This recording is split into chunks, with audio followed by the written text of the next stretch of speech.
¿Qué está pasando? ¿Qué le pasa a la gente que reacciona así, que se comporta tan agresiva y que además se siente intocable? Esto que acabamos de ver ocurrió en la alcaldía Álvaro Obregón, aquí en la Ciudad de México. Es el desarrollo Park Pedregal. Hace 2 días conocimos la agresión a una recepcionista, aquí le platicamos en Santa Fe, y ahora vemos esta otra agresión, en este caso contra un guardia de seguridad. ¿Qué más sabemos de este caso? Brenda Salas, tú estás ahí en ese desarrollo. Cuéntanos, por favor. Buena tarde. Hola, ¿qué tal, Cristal? Muy buenas tardes. Te saludo desde las inmediaciones de Park Pedregal, donde se registró esta agresión. Fue la noche del 27 de junio, 2 bofetadas a un guardia de seguridad. ¿Y qué hizo él? Veamos. Cámaras de vigilancia del desarrollo Park Pedregal, ubicado en la alcaldía Álvaro Obregón, captaron la agresión a un guardia de seguridad.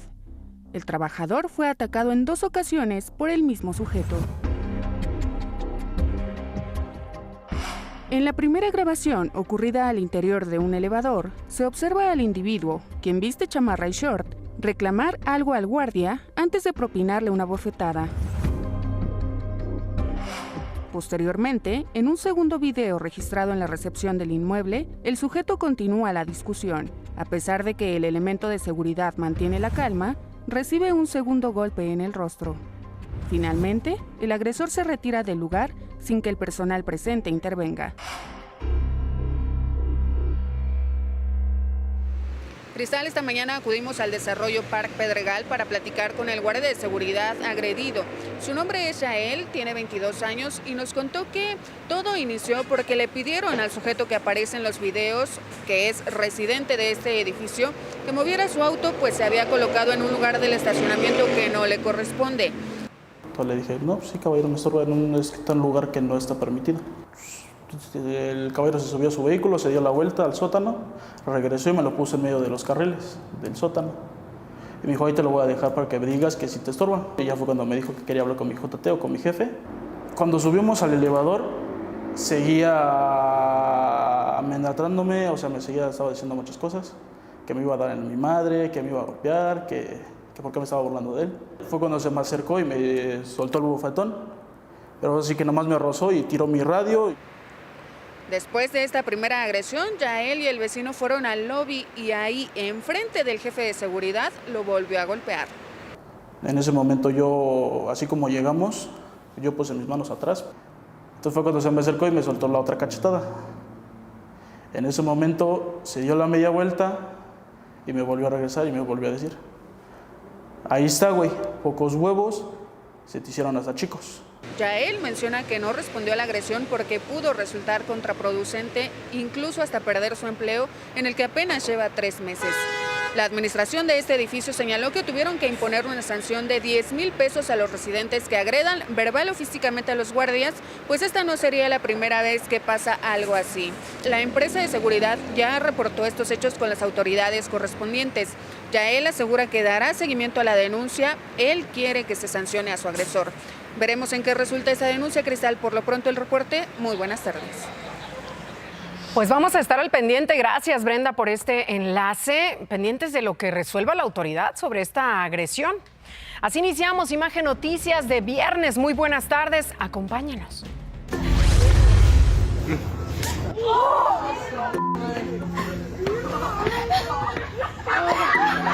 Van 400 para Lévole. ¿Ya vio esa otra agresión? Vaya golpe que le propinó esta niña a uno de sus compañeros de secundaria. Más adelante vamos a platicar aquí de los detalles de ese momento y cómo terminó.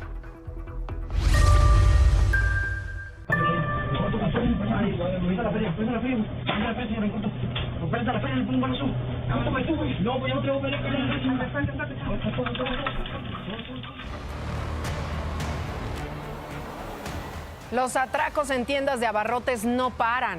Esta vez fue en Soledad de Graciano Sánchez, en San Luis Potosí. A este ladrón le bastaron tan solo unos segundos para amedrentar a sus víctimas y llevarse el dinero.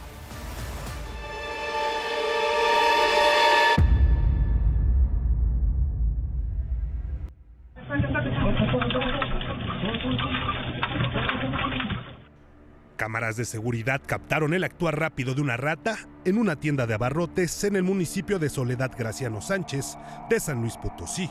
No se trató de un roedor, sino de un sujeto cometiendo un robo en tan solo 23 segundos. Eran exactamente las 12 del mediodía. Todo transcurría con normalidad en esta tienda de la colonia La Virgen. En el lugar, un proveedor esperaba que otro hombre terminara de ser despachado por la encargada. De pronto, apareció en la entrada un sujeto de lentes oscuros. Esperó hasta que saliera la persona del mostrador y se dispuso a hacer lo suyo.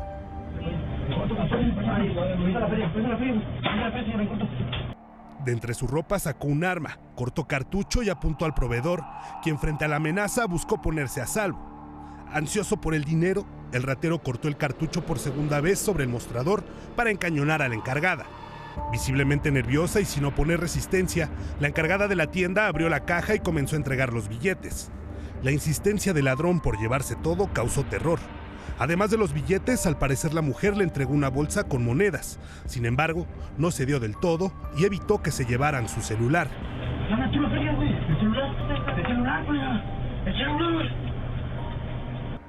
Al ver que sus amenazas no sirvieron de nada, el sujeto prefirió huir, dejando un ambiente de tensión y miedo en el establecimiento. Toda esta semana le he estado presentando aquí este tipo de atracos en tiendas en diversas partes del país. Un delito que, según datos del gobierno federal, es constante y tan solo en lo que va del año, por ejemplo, se han denunciado cerca de 17,000 robos a negocios con violencia. Esos los que se denuncian, pero los que no. Y bueno, vámonos a Coahuila. Vea esto que sucedió ahí. Este motociclista lamentablemente murió luego de ser impactado por un auto particular en la zona centro de Torreón. Ahí está el momento. El biker de 26 años se habría pasado la luz roja del semáforo, así que el coche llegó a impactarlo a toda velocidad en el costado izquierdo, provocando que saliera proyectado varios metros. El motociclista fue trasladado a un hospital cercano donde murió minutos después a causa de un traumatismo cráneoencefálico. Hasta el momento no se sabe si el automovilista involucrado fue detenido. Todas las mamás que tengan niños ahí o tengan pensado meterlos, por favor, no los metan. No los metan, porque a mí me tocó recibir a mi nieta cuando nació. Que hoy me tocó conocer su cuerpo. No es justo, no es justo, no es justo. Ustedes tóquense el corazón y sientan como madre, como padre. Si me piden a mí, me dicen que quieres justicia. Es el dolor desgarrador, el llanto, las palabras de esta señora abuelita, de Dafne, la familia. Imagínense lo que están atravesando. Mire, ella iba a unos días de recreación. Esa era la finalidad y eso terminó en una tragedia. Es el llamado de justicia. La abuelita de Dafne, como le digo, de 13 años, ella murió luego de ir a un campamento en una escuela militar de Ciudad Victoria, en Tamaulipas. De acuerdo con la mamá de Dafne, primero le dijeron que había sufrido una caída, pero que todo estaba bien con ella. Incluso le mandaron videos de su hija. Sin embargo, después le informaron que la joven había muerto. La jovencita de 13 años. La señora Alejandra Quintos sospecha que su hija fue víctima de violencia dentro de esta academia militarizada de Marina Dönitz, por lo que esta mañana acudió a las autoridades para interponer su denuncia. Una niña estudiante de ahí me dijo, yo vi todo lo que le hicieron a Dafne y voy a hablar, porque yo vi, porque ellos mataron a Dafne. Ahorita me habló la mamá de la niña. ¿Cómo creen que yo me siento? Si yo pagué por un campamento para que fuera recreativo. Entonces hay testimonio de maltrato. De maltrato físico, verbal, hasta que me la mataron en 4 días. Y una niña, estudiante de ahí, va a testificar ahorita. Inmediatamente después de conocer un poco de esta historia, yo me fui a redes sociales a buscar a esta escuela militarizada, a esta academia, y bueno, resulta que ya no están en redes sociales. Esta mañana pues empezó a viralizar el caso y la academia decidió cerrar sus redes. Hasta el momento no se han pronunciado al respecto. Sin embargo, ya varios exalumnos han platicado con medios locales y han confirmado los malos tratos dentro de la escuela.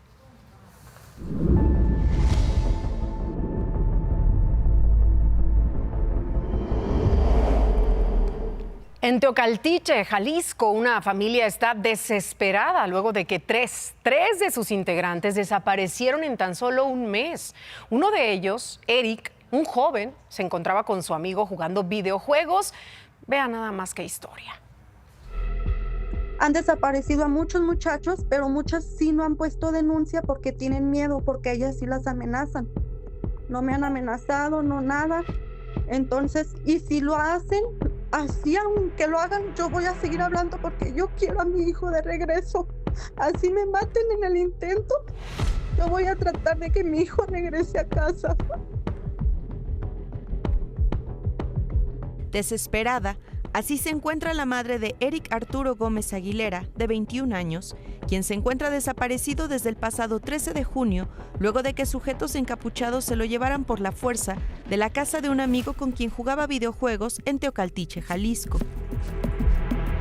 Y de ahí que le dijeron que quién era Palito. Y que se voltearon a ver y que dijeron que si no decían quién era Palito, se iban a llevar a los dos. Entonces ya mi muchacho se levantó y que lo agarraron y se lo llevaron. Desde entonces, no se sabe nada de Eric, quien es yesero. Él no es un mal muchacho. Por eso yo pido a las personas que lo tienen que lo suelten, por favor. Que se compadezcan de una madre que está sufriendo mucho. Después de la desaparición de Eric, desapareció su tío José Manuel Gómez Núñez, de 19 años, quien recibió una supuesta llamada de Eric y cuando salió, también se lo llevaron. Una semana antes, el lunes 8 de junio, desapareció otro tío de Eric y hermano de José Manuel, Antonio de Jesús Silvestre, de 43 años. Así me maten en el intento de buscarlo, lo voy a hacer. La vicefiscal de Personas Desaparecidas de Jalisco, Blanca Trujillo, dijo que siguen con la búsqueda de los tres hombres, pero hasta el momento, un mes después, no se sabe absolutamente nada de ellos.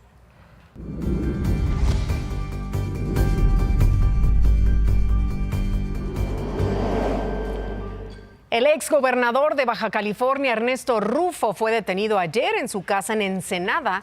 Rufo está acusado de contrabando de combustible y delincuencia organizada.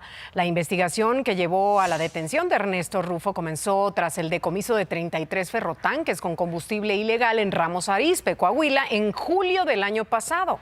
El exgobernador es accionista mayoritario de la empresa Ingemar, a la cual la Fiscalía General de la República acusa de importar combustible a nuestro país sin ser declarado en la aduana para no pagar impuestos. Ayer también fue detenido el socio de Ernesto Rufo, un empresario de nombre Ricardo Thompson.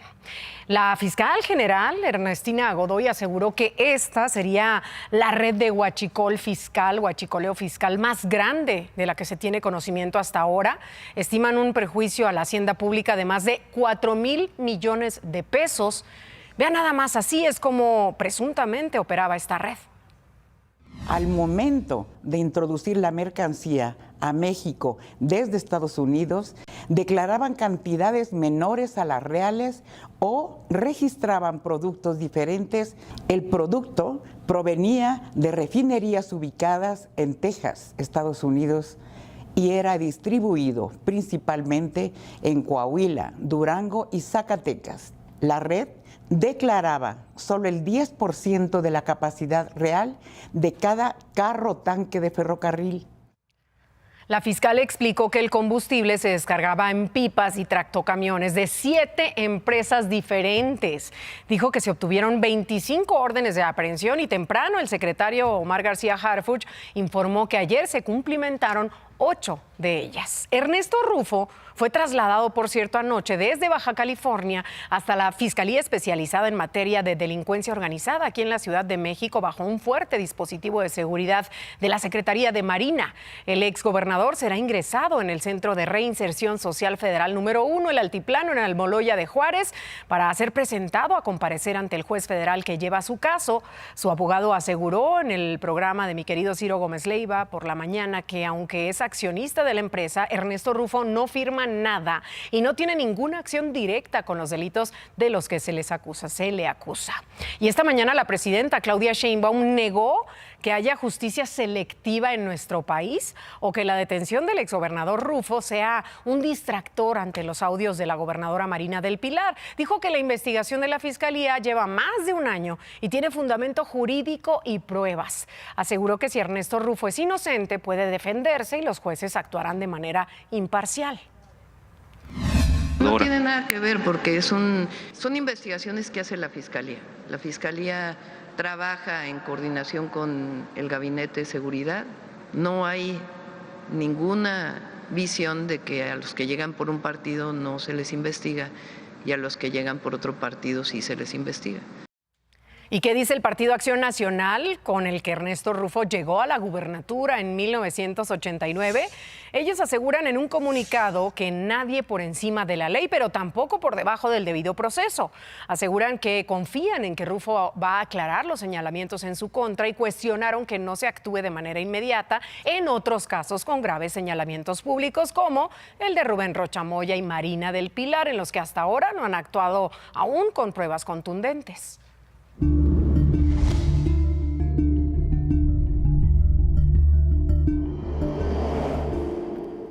Esto sucedió en el Estado de México. Un hombre de 25 años fue asesinado anoche tras resistirse a un asalto dentro de un camión de pasajeros que circulaba sobre la autopista México-Puebla en el municipio de Valle de Chalco. Tras la agresión, los delincuentes que se habían subido a robar a la unidad huyeron rápidamente, mientras que la víctima quedó gravemente herida y minutos después murió.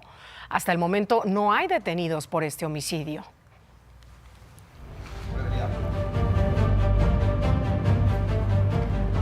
Cambiamos de información porque después de 5 años de que una familia estuvo buscando justicia para su hija, llegó finalmente. Para Montserrat Bendime, ¿se acuerda de esta historia? Su feminicida y novio, Marlon Botas Fuentes, fue sentenciado a 70 años de cárcel. Como aquí le informé, el 17 de abril del 2021, Marlon y Monse llegaron de una fiesta a la casa de él en Boca del Río, Veracruz, y tras discutir, Marlon la golpeó brutalmente. ¿Qué hizo después? Llamar a sus papás, quienes llevaron a Monse a un hospital al mismo tiempo que ayudaron a Marlon a escapar. Por encubrirlo, ellos fueron detenidos en noviembre, pero quedaron en libertad poco después. Marlon fue detenido en junio de 2022 en Yucatán, se escondía en la casa de su abuela. Monse tenía solo 20 años, estudiaba ingeniería civil. Murió el 23 de abril de 2021 a consecuencia de la brutal golpiza. No lo podemos todavía superar. Yo creo que el término de este proceso legal hoy nos va a permitir ya llevar un duelo más tranquilo. Si nos dijeran que esa reparación sería que mi hija va a revivir, felices de la vida, pero la verdad lo que sigue ya no es. Lo único que nos interesa es que se mantenga y se sostenga la sentencia. El 23 de julio será la audiencia para la lectura y explicación de la sentencia contra Marlon Botas. ¿Por qué le digo esto? Hay que esperar porque ahí también se van a dar detalles sobre la reparación del daño que tiene que pagar a la familia de Monse. Mientras tanto, vámonos a Nuevo León, donde autoridades localizaron la camioneta que presuntamente fue utilizada por los culpables de rociar con gasolina e incendiar a Pamela, la violencia feminicida que no para en nuestro país. Pamela, 25 años tenía y murió por las severas quemaduras en el 95% de su cuerpo. Esto ocurrió en la colonia Lomas del Sol del municipio de Juárez, donde estos tipos la agredieron luego de que, al parecer, tuvieron una discusión con uno de ellos. La camioneta azul marino fue hallada en la colonia Lomas de Tolteca, en el municipio de Guadalupe. El brote de ciclosporiasis que produce la llamada diarrea explosiva en Estados Unidos ya levantó alertas en nuestro país. La Secretaría de Salud emitió un aviso preventivo de viaje y pidió a quienes visiten destinos tropicales que tomen algunas precauciones, como consumir alimentos bien cocidos, evitar los alimentos crudos, tomar agua embotellada o hervida, lavarse bien las manos y continuamente. Hay que usar gel antibacterial con alcohol y siempre desinfectar y lavar frutas y verduras. horas.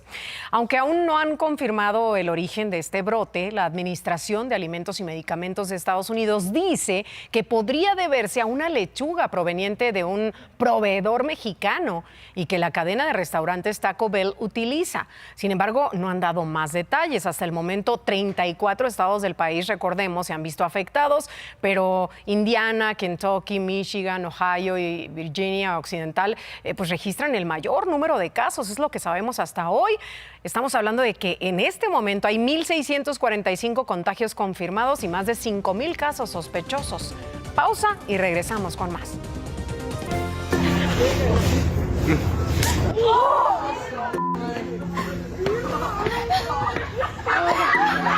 Van 400 para Lévole. Como ya le adelantaba, en Tlaxcala se registró esta pelea entre una niña y un niño, ambos estudiantes de una secundaria general de Chiautempan. Al parecer acaban de salir de clases. En las imágenes se ve que traen el uniforme puesto. En el video grabado por otros estudiantes se escucha cómo los están motivando para que peleen. La menor toma la iniciativa y le da tremendo puñetazo en el rostro, tanto que sorprendió a todo mundo. De inmediato la pelea se detiene, el chico se queja de dolor. A pesar de que este video lleva varias horas ya dando vuelta a las redes sociales, nadie, ninguna autoridad se ha pronunciado.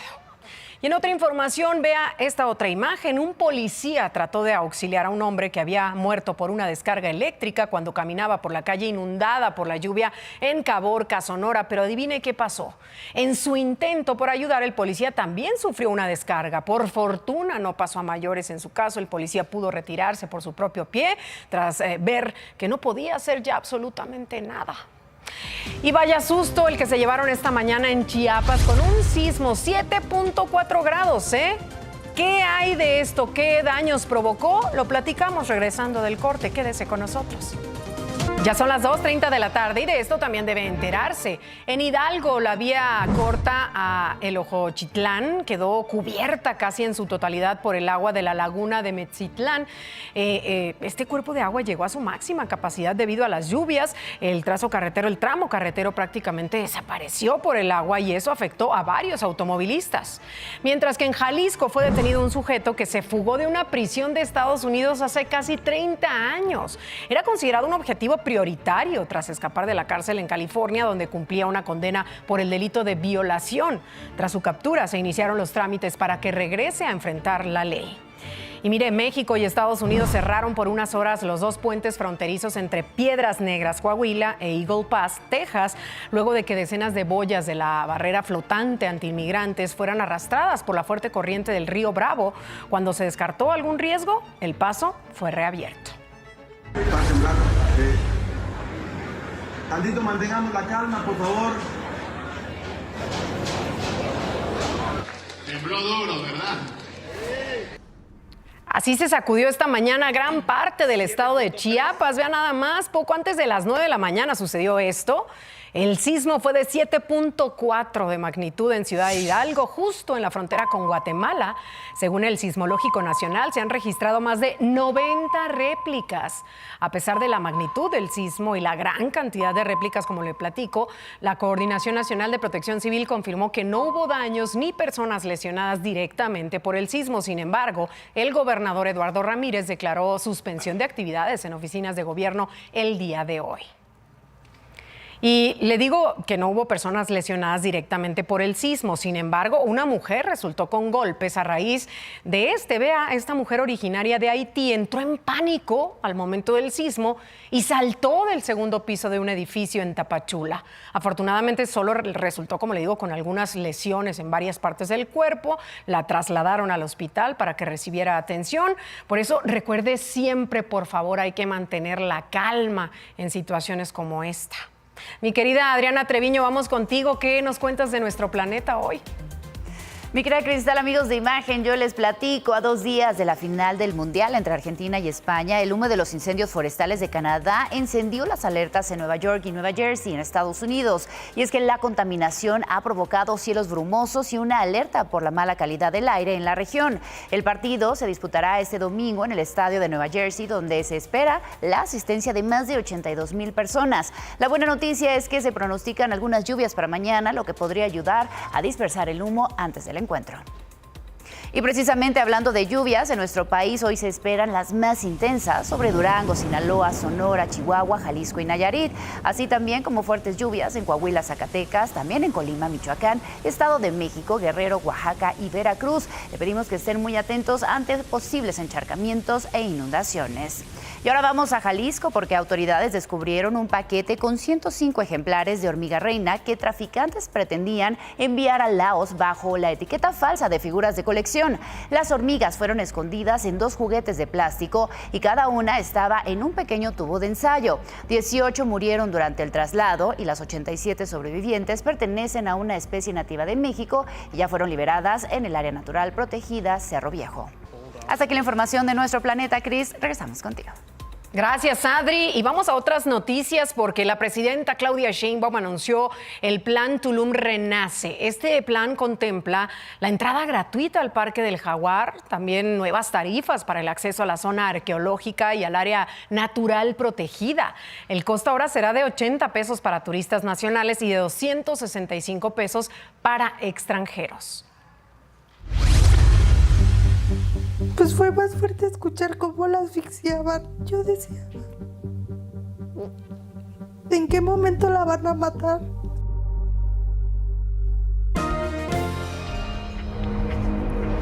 En Nezahualcóyotl, Estado de México, 2 hermanas fueron detenidas arbitrariamente y las torturaron. ¿Quiénes las torturó? ¿Quiénes fueron? Policías.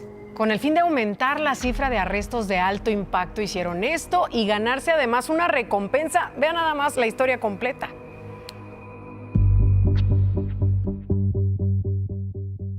Al momento que a ella la estaban asfixiando, a mí me estaban dando con el taser toques en mi pecho y en mi espalda.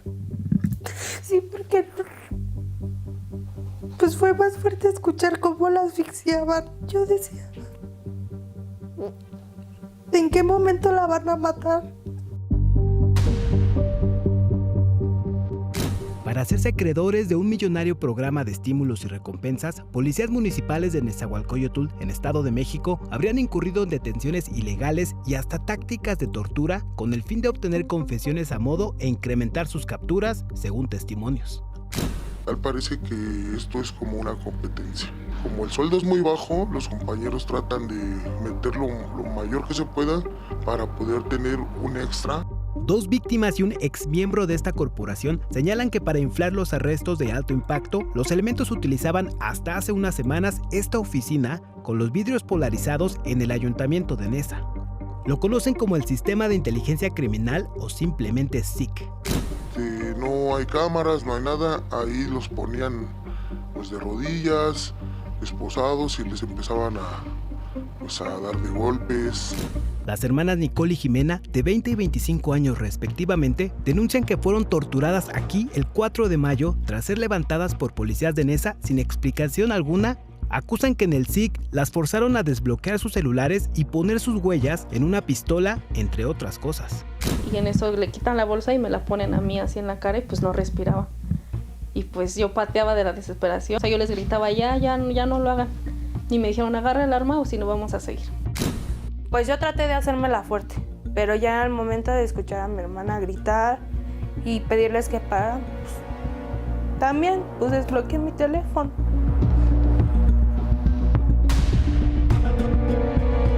Ambas fueron presentadas ante el Ministerio Público La Perla horas más tarde por posesión de drogas. Ahí, un médico legista acreditó sus lesiones y 3 días más tarde, un juez de control determinó que su detención fue ilegal.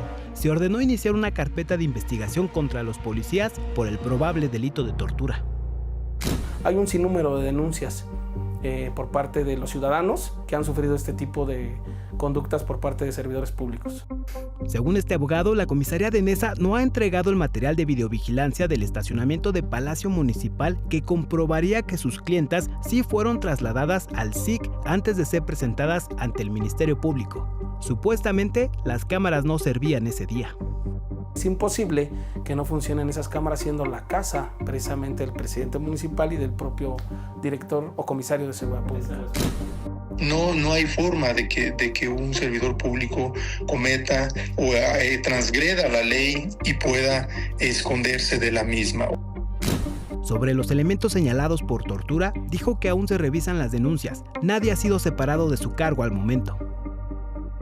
Si bien el programa de estímulos y recompensas no es nuevo, este ha aumentado su presupuesto un 40% durante los 4 años de la administración de Adolfo Cerqueda.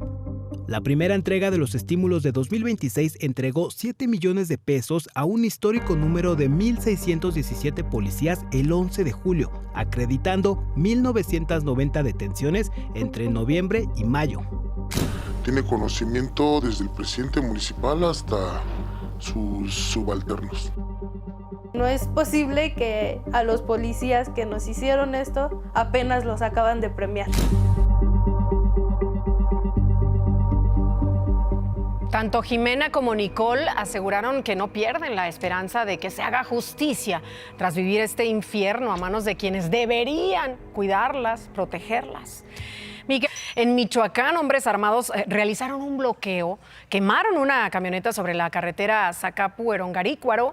De acuerdo con los primeros reportes, los hombres lanzaron fuego a la camioneta y luego huyeron del lugar. La circulación por esa vía quedó cerrada por más de 1 hora.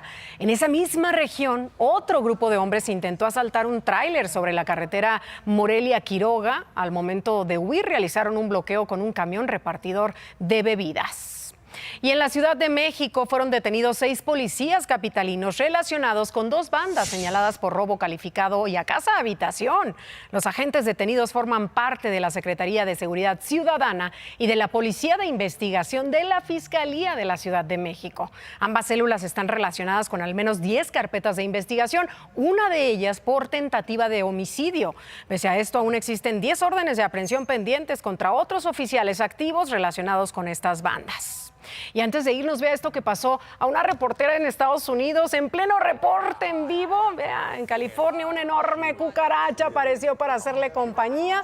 ¡Ay, qué terror! El insecto primero se subió por la blusa, hizo una parada en su cabello, luego al micrófono y unos segundos duró ahí para salir volando. ¡Sí, volando! ¡Qué asco! Pese a esto, la reportera jamás perdió la postura, ¿eh? Dio su reporte completo. Así cerramos el espacio informativo y la semana. Muchas gracias por su compañía. Buenas tardes, provecho y feliz fin. Hasta el lunes.